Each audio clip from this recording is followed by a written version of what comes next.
Hello, everyone. Welcome to the Monday, October 14th edition of the Gateway API Sync. This meeting is governed by the Kubernetes Code of Conduct, which boils down effectively to be nice to one another. So please do be nice to one another. At any time, if you want to ask questions or interject, we ask that you please use the Zoom raise hand feature. That helps us to organize the meeting, keep things flowing. It is an open agenda meeting. We don't have much on the agenda today. And you're welcome to add something to the end of this agenda if you want. Any topics, fine. So with that, I'll start sharing the agenda doc. I have pasted a link to the agenda doc so that people can add themselves as attendees and look at the agenda. Yeah, if you don't mind adding yourself as an attendee, please do feel free. And actually, I am not sure whether I might see people that I'm not sure, but I might see people that haven't been on here before. So we'll give a couple seconds. Sometimes we just like leave it open if somebody wants to introduce themselves, talk about the projects they're working on or something like that. We'll give a couple seconds for that. Please do feel free to pop in and say, hey, I'm working on this with Gateway API, that sort of thing.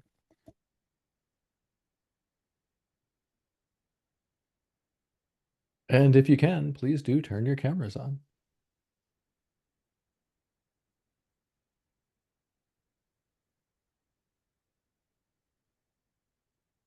All right, no takers, so we'll move forward. Okay, yeah, if you can, turning cameras on is good. It makes this more personal and we get to know each other better.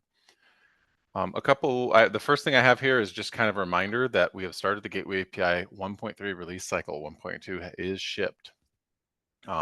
This means it is time to start thinking about planning. It is time to start thinking about what's going to happen in 1.3, which is always pretty flexible because this is an upstream open source project. So we don't have dedicated engineering hours. So things ebb and flow. However, we think these are some of the topics that are going to see a lot of motion during this release cycle.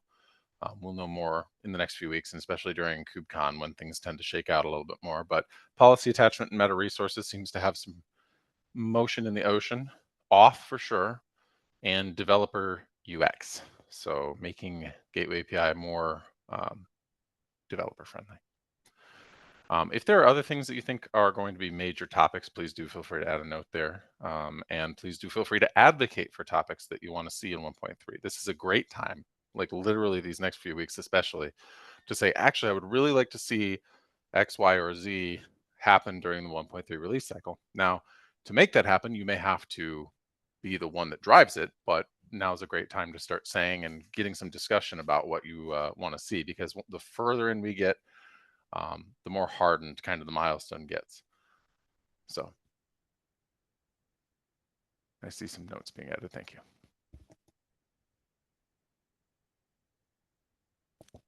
Yes, thank you for adding the date for scoping. All right, Flynn. 19th, the 19th is, well, actually, Candace had her hand up. The 19th is pretty much right after Sorry, Candace. KubeCon, if I'm remembering correctly. So It's pretty close after, yes. yeah, now would be a great time to Jump start in now. writing GEPs and things like that. Sorry, go ahead, Candace. I was just going to add, trying to bring back the backend TLS policy graduation to standard. We still do have 2 implementations. I still am working on the conformance tests. It's a really slow progress for me, but I do have a PR up. There's been a lot of changes to it as I'm trying to figure out what's wrong with it. But I would still like to try to bring it back in for 1.3. What is it? It needs one more implementation and conformance tests. Do I remember that correctly? Yes, and I'm just trying to get a normative conformance test and having some difficulty with it. I've never had like a block of even like 4 hours to spend on it. So I just That do it. sounds way too familiar. Yeah. So I'm not spending a lot of time, but I'm trying to do something every day to try to make this work. And I have made progress, but not figured out yet.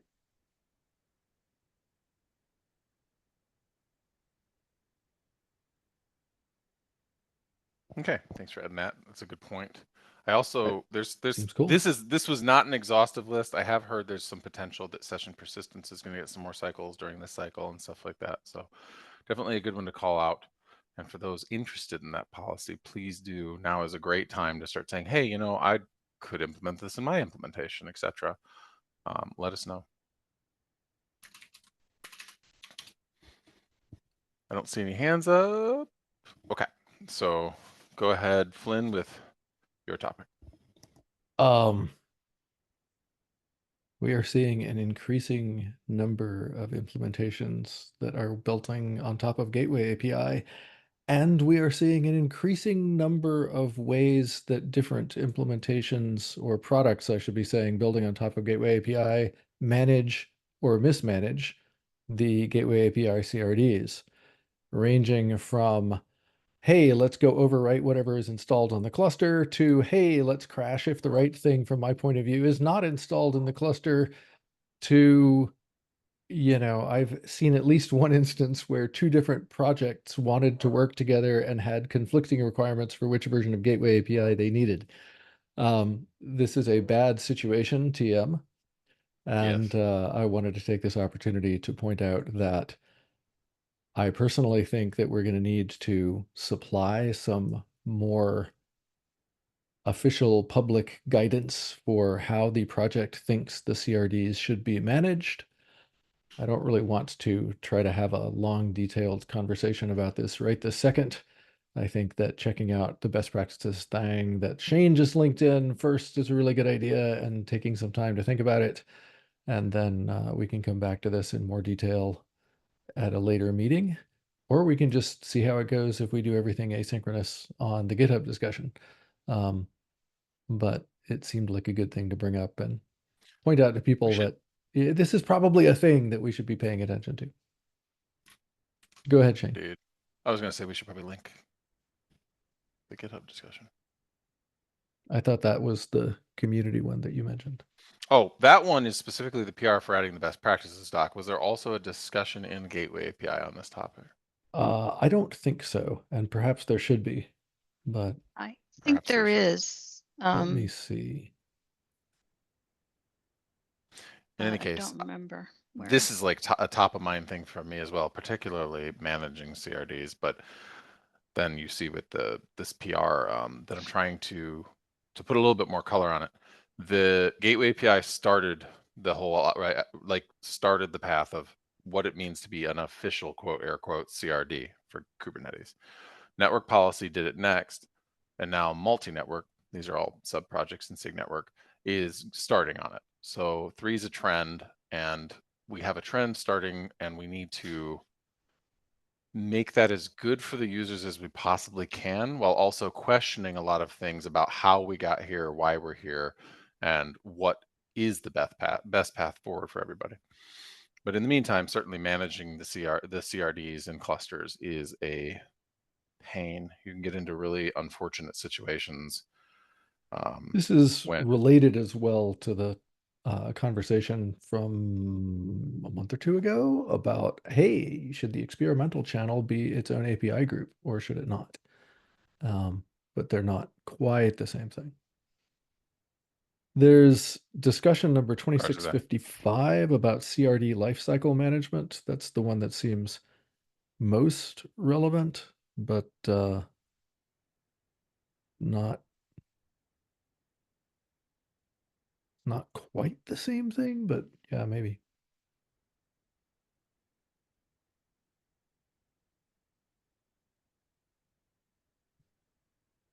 I will link that as well.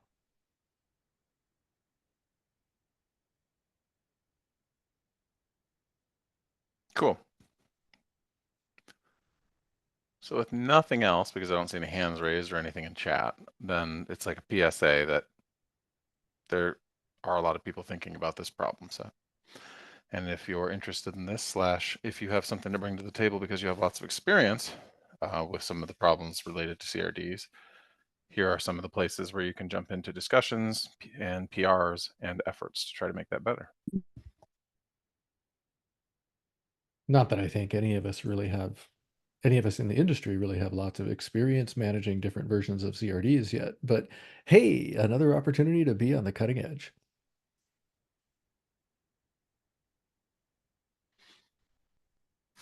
Cool.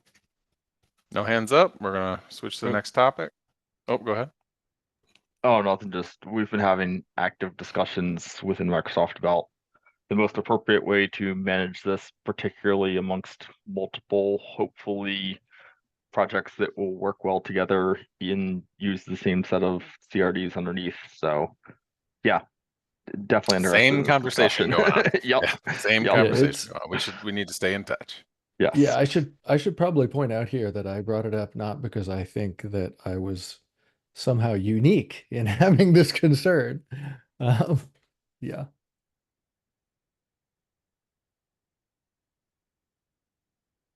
Cool. All right. And yeah, let's keep that up as a threat. Actually, I feel strongly enough to propose that we should create a discussion post on Gateway API about that. Does anybody disagree with that? Like I said, Anybody there wanna is do that? discussions 2655. So take a look at that one first. Oh, okay. I'm Okay, not, good. Yeah, no, I yeah, remember this one now. This one, yeah. Yeah. Why am I not subscribed to that one? Okay, I'm gonna bookmark that one and kind of get back into that because yes, everybody's thinking about this right now. Yeah. Cool. All right. CFPs for KubeCon. Oh yeah, I just wanted to keep shaking this out because it's coming so fast. KubeCon CFPs for London are open and they will close less than 2 weeks after Salt Lake is over, which means it's kind of a tight window right now if you want to get proposals for talks into KubeCon London if you want to go there. So just a PSA, just please note that this is happening. Try to not miss it if you're trying to get a proposal in.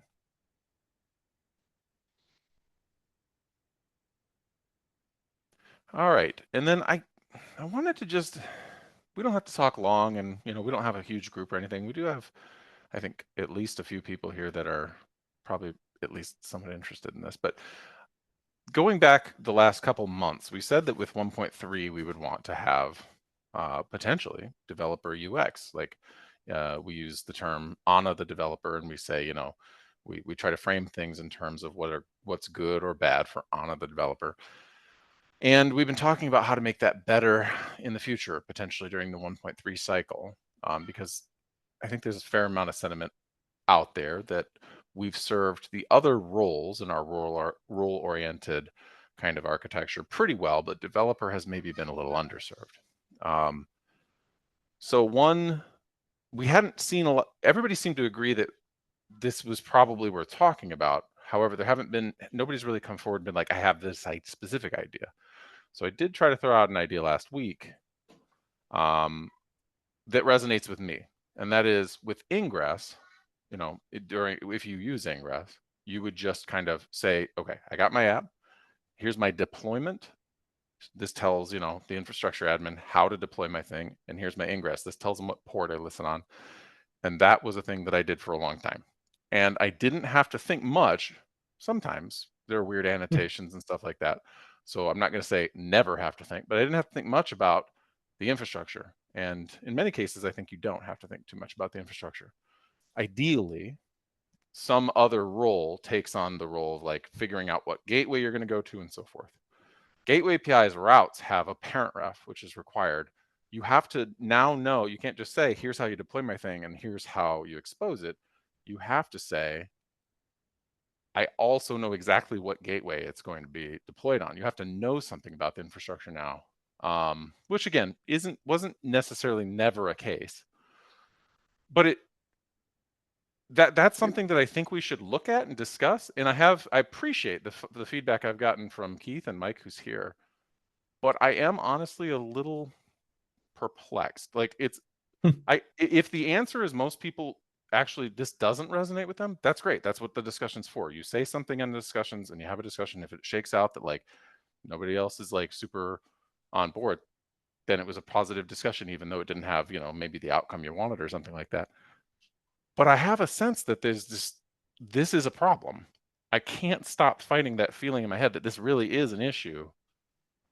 And I wanted to open it up for a little bit more discussion and at least raise a little bit more awareness about this discussion post if people are if that does resonate with you, or if it doesn't and you want to jump into the discussion.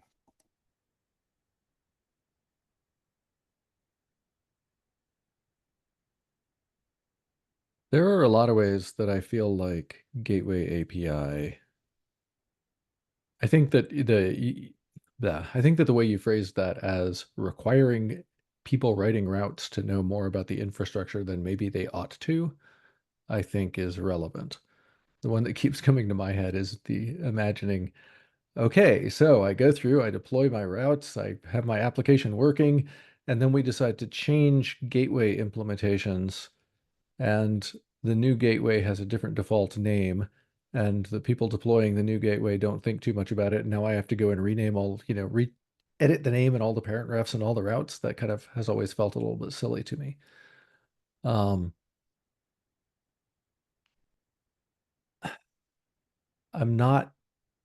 need to think more about how to characterize some of the stuff that I'm thinking and about whether I think the parent ref thing is the first thing I might go after. But Yeah, fair enough. yeah, I mean, there's a class of stuff where I feel like one of the hallmarks of some of the other ways we did things was this idea that you tried to arrange it so that the developers could specify the sort of the minimum that they needed and then let the infrastructure handle a lot of things. That is not the way Gateway API approaches things. And one of the things I've definitely been thinking about recently is whether that concept would help the developers, would help Anna in particular, if we try to explicitly arrange it so that we don't have to specify everything all the time.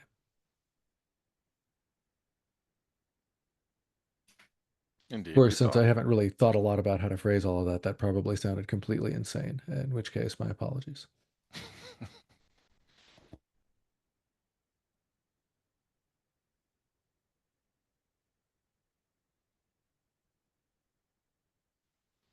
I don't see any other hands up or anything, which is fine. But I appreciate your thoughts on that. It's, I don't know. I'll try to. I continue to be bugged by the fact that this isn't resonating with people. I understand what you're saying though. You're not necessarily trying to hone in on the parent ref, but the general concept of like too much infrastructure at my developer level seems to resonate with you. I think it's also worth noting that for me in particular, I have not had a lot of bandwidth to get into this at this time of year because KubeCon prep and such is going to be eating me alive for, until after KubeCon, actually. And then another one comes just a few months later.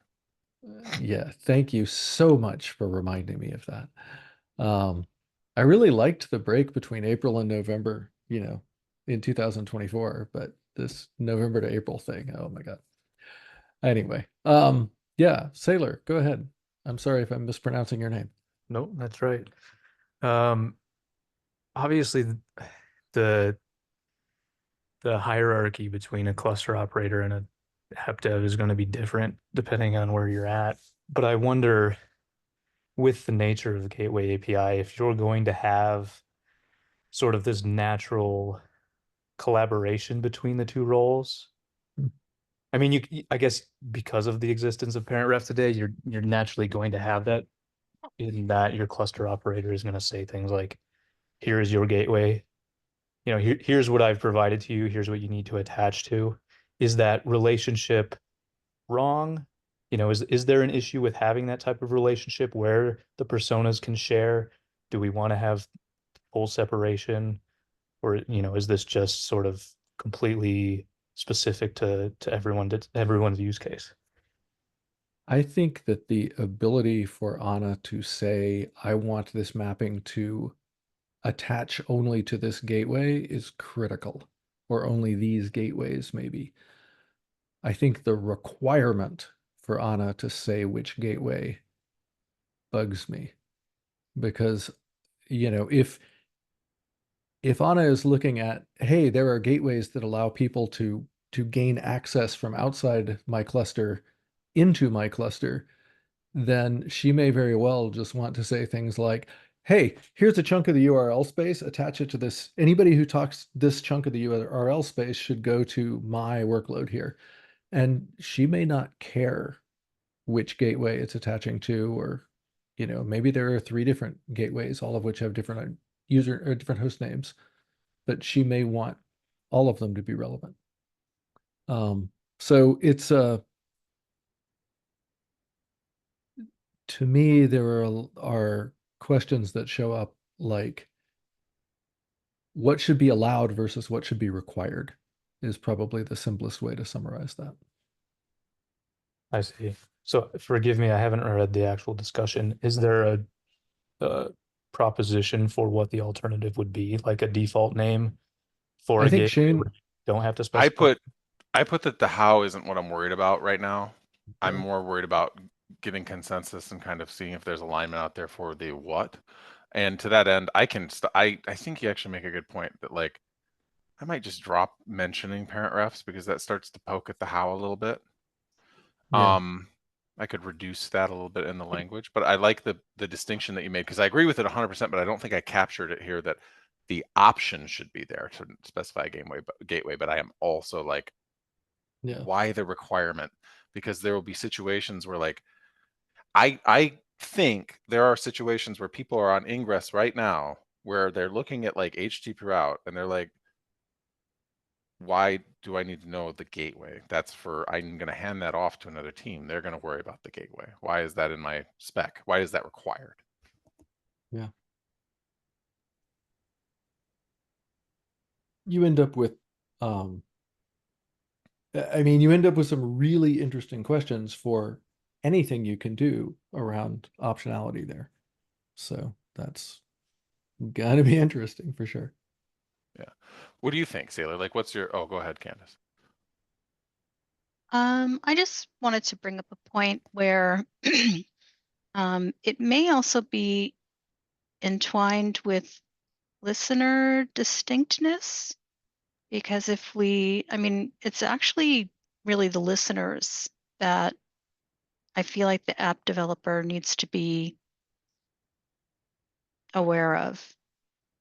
And as long as, those are still a little bit, the definitions of distinctness is still a little bit hazy. App developers not knowing whether the host names that they've chosen for their apps are going to be served by one or another gateway listener might have some impact on the need for this. Does that make sense? Roger that. Let me think about that for a second. I get yeah, go ahead. No, go ahead, Shane. I think, if I'm not misunderstanding, Candace is saying why we're here today is because we are locked into listeners. Like, we have this, like, you can't be generic around the listener. We built that way. That's kind of the underlying how we got here problem. I think, if I'm not mistaken, is what she's saying. Is that what you're saying, Candace? To some extent, but also there's the whole issue of listener distinctness in terms of that we could have the same host name mapping to an application, and unless you know all the different details of that listener that make that listener unique or distinct, you don't know which listener your application is going to be served by. In other words, not to mention, the topic at hand, which is you don't know which gateway your application is going to be served by. It's also at the listener level. Indeed. There are a lot of ways where, as I'm thinking about the app developers I've talked to, I'm not sure they necessarily care at that level. I feel like I've talked to people who, in a lot of situations, will care things like, you know, oh, I want you, I'm setting things up so that if you talk to app.example.com/foo, then you get my service. And what they care about is the host name and the path in the URL, not necessarily the definition of a listener or the definition of a gateway. And I've also run across people who say things like, honestly, I don't really care what host name you expose my app on. What I care about is that this path goes here and this other path goes here. And if you put in this query string, then it does this different thing. So um,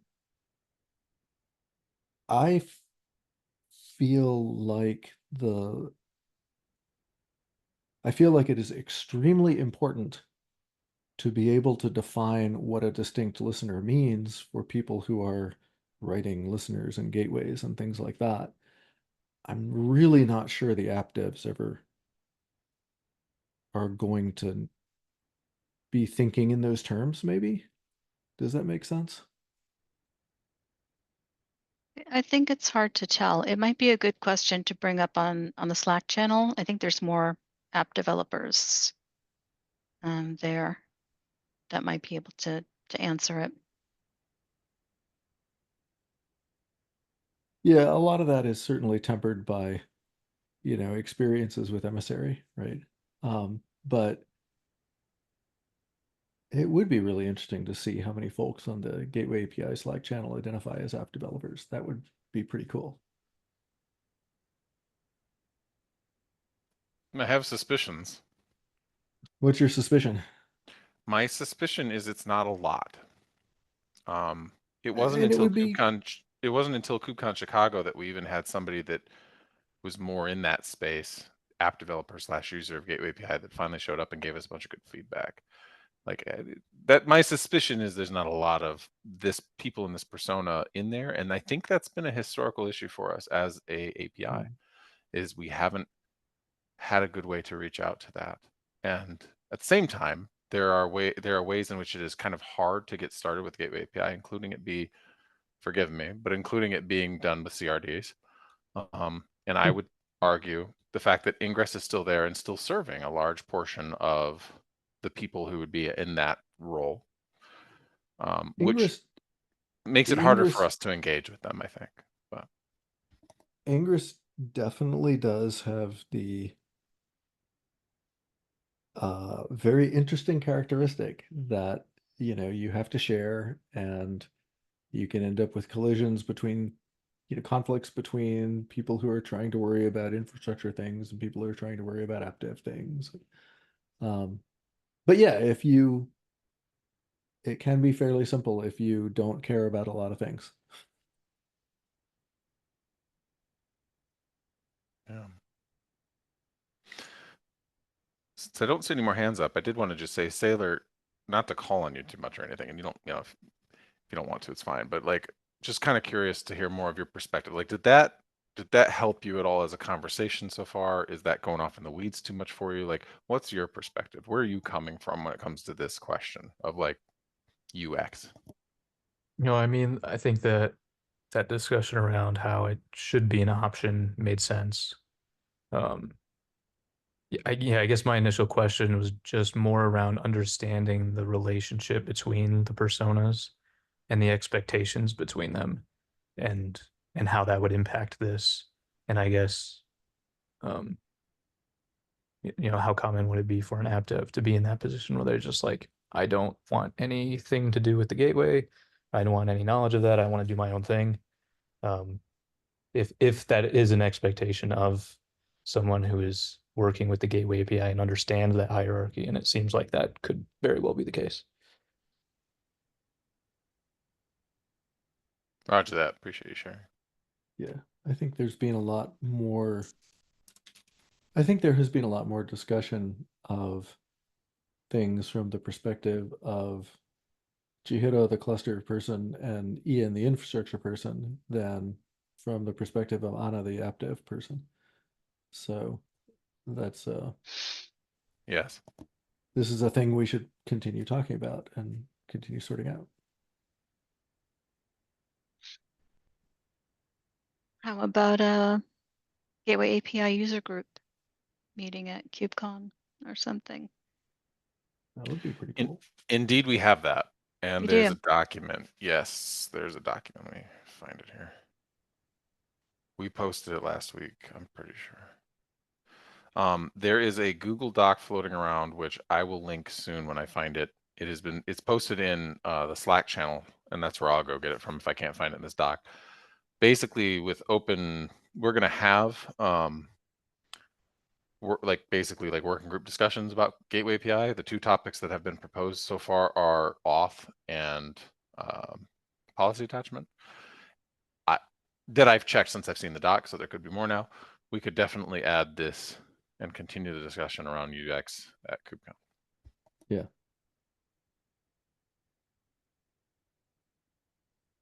I think that would be worthwhile. Sure. Is it under the September 30th notes here? The breakout room sorry, the That break sounds room right. sessions? Okay. Yes, that sounds right. That's where we're kind of organizing all the talks we'll be having. And some of them will probably be at the contributor summit as well, if you can make it to that. So Candace. That's actually looks like that's pinned up under the next things at the top of this document. Oh, right. Yeah. Yeah. We talked about putting it up here. So it's just always here. Yeah. Okay, cool. There it is.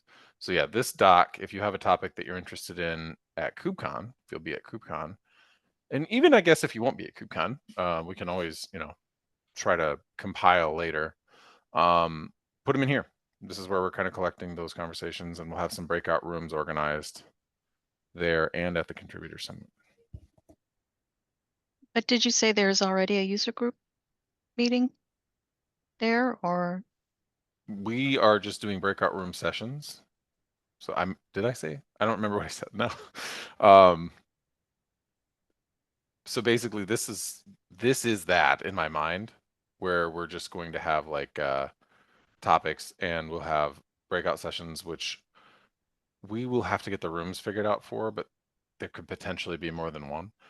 And the slots could potentially be bigger, but I think for now we just have these two slots. In the past, these have often taken 3 and 4 hours, which is which can be quite challenging. It can be quite challenging. I remember at Chicago, we got to the third hour, and then me and somebody were talking about Commodore 64s or something at that point. So we should probably time box these to less than 3 hours, but this would be a good time to get a lot of conversation out. And this is what happens at the KubeCons a lot, is that we really bang out a lot of the harder questions that are kind of floating in the air there, and at least start getting some forward momentum on things that have been stuck. And occasionally we get users that show up. That has always been a delight. In the case of Chicago, we got a user that showed up and basically said that Gateway API wasn't that great for them, which was wonderful feedback. That's exactly it sounds bad, but it's that's actually exactly the kind of feedback that's what you need to hear.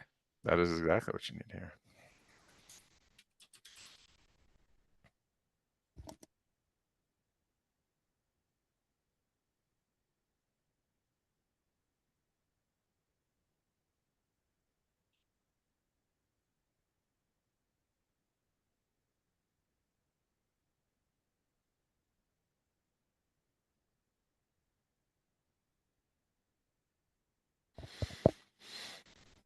Candace, do you have anything else you wanted to add on there? No, I just added a link to your discussion and the idea of having a user group break room. Sweet, thank you, appreciate it. Flynn not equals 1. Okay. If there are no other hands up for this topic, go ahead. No, for the astute observer, you will have just figured out something about my keyboard layout from that typo. Okay. So with no other hands up, I'm gonna just say for everybody here, if you didn't want to, if you're still chewing on this a little bit, please do go into the These discussions can be so helpful. And I think the most important thing, and there's been some other discussions lately that I think are important to just have, but written down in a place like the discussion boards, which people could argue about how good the GitHub discussions are, but it helps. And I've heard people say that it helps for posterity, like for people that are coming from a little bit outside or new to the project, to be able to go search and find these things in the GitHub can be very helpful to understand. Oh, they did talk about this. These were some of the thoughts at that time. So please do feel free. And it is very helpful to get as many thoughts as possible. Other than that, we don't have any other topics. We still have 20 minutes. If somebody wants to pop their hand up and say, hey, I actually want to talk about one more thing, it can be whatever. We'll do that, and then we'll adjourn early. Go ahead, Sailor. Yeah, just something that came to my head today, and I'm sure a search through the repository or docs would give me an answer, but I figured I'd ask here first. Has rate limiting Yeah, no come up worries. as a topic of Oh, yes. policy? Okay. Yes. A policy. My current recollection is the issue went stale because there was like a somewhat consensus of this is difficult, we want this, we'll get to it later. I would be very interested in reopening it if we have a critical mass of a few other folks who are interested in helping move it forward. Was the Yes, Dave. difficulty just finding like a standard API that works for everyone? That and that is implementable, yeah, like that is implementable and common to the underlying data plane implementations, yes. Most of the data planes have a way to do something, or massively overgeneralizing. Most of the data planes have a way to do something that is not entirely unlike the rate limiting thing that other data planes can do, but trying to come up with any sort of commonality there is The tricky, union. even worse than timeouts. What was that, Shane? Yeah. No, I was just saying Yeah. what you're saying. And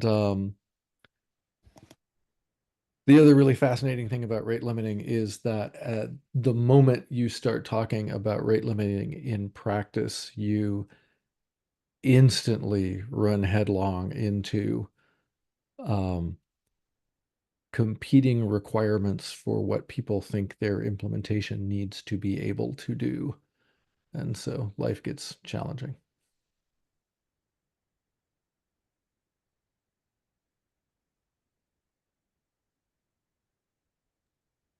Okay. You know, things like should you be specifying requests per second? Should you be allowing, you know, a very wide set of timeframes? Should you have overlapping rate limits so that you can say things like, oh, you get 5 requests per second, but only 100 per day? What does that mean? And, you know, it just gets worse from there. Yeah, it's a fun one. Yeah. Yeah. For some value of fun, right? Yeah. Okay, cool. Well, yeah, thanks for letting me know. It was Yeah. just one of the things that had come up today, at least we were thinking about in our future, and it's like it feels like something that would be there, but I wasn't sure yet. Yeah. No, it has I been, it agree has with Mike. definitely been, Having a critical mass of people who are interested in it is certainly the critical next step there, right? Roger that. So I don't know what your perspective or your ability to jump in on something is, Sailor, but if you are interested in that, you want to jump in, you want to like try to work on this, you won't be alone in it. And as a matter of fact, we advise that you do not go in alone to any of these things. You can have your name on it, but you should always try to find allies, like people in the community that want to help you. You can get a lot of support to push it forward if you want to be the banner bearer, if you want to be the champion. You will probably have to work quite a bit on this, you know, finding the intersection, like we were talking about, functionality between all implementations, which is kind of a hard nut to crack, but you won't be alone in doing it. So if you do have some interest and you're feeling motivated to do that sort of thing, and you want to at least take a poke at it, please feel free. You know, please feel free to comment on here and say, hey, I'm kind of looking at this, ask questions, join these meetings. And if at some point you're like, well, I got this far and I really don't have any more time from it, that's fine. This is upstream Kubernetes, is open source. Like nobody, you're not like, if you jump on something, you're not locked on it forever. You can say, all right, well, I did a couple months. This is what I came up with. I compiled it into this GEP update or this comment. I do have to step away now. Totally fair. Except for Shane. When Shane jumps into something, we hold him to Yep. it. Except for me. So that, but for everybody else. Cool. Good to know. Thanks. Yeah, and we appreciate you bringing it up, because that is definitely, I think a lot of people from the outside look at Gateway API and say like, it's weird that that's not there. So There are a few things that are, table stakes for Ingress that we don't have, and the more we can knock yeah, off, you can get better them that through is. other things, but not right in Gateway API, and that Right. is definitely perturbing at times. Yeah, I was about to mention Quadrant. Quadrant, if you're interested, Candace mentioned it here. Its entire purpose is to be policies for Gateway API implementations. In its current state, it doesn't support all Gateway API implementations, or rather, they don't support either way. But it might be interesting for a look, depending on if you're using. Actually, I think right now they only support Istio, but definitely some prior art in this space. Just looking at Limitador, yeah, it seems pretty tied to Envoy. Yes, Sadly. at the moment, I believe Quadrant only has the mechanics to inject into Envoy-based implementations, and right now is only officially supporting Istio. But the aspiration is to be able to do multiple different data planes, not be locked to Envoy, and ultimately multiple different implementations. In their defense on that, Envoy is also rather well suited to doing such things. So, Yep, and pretty universal at the moment. which is terrifying, but yes. Yes, with the lead hat on, I don't want the monoculture. Yeah. But reality is reality today. Yeah. Cool. Well, thanks for the good thoughts. Give a couple seconds if anybody has one last thing, otherwise we will adjourn.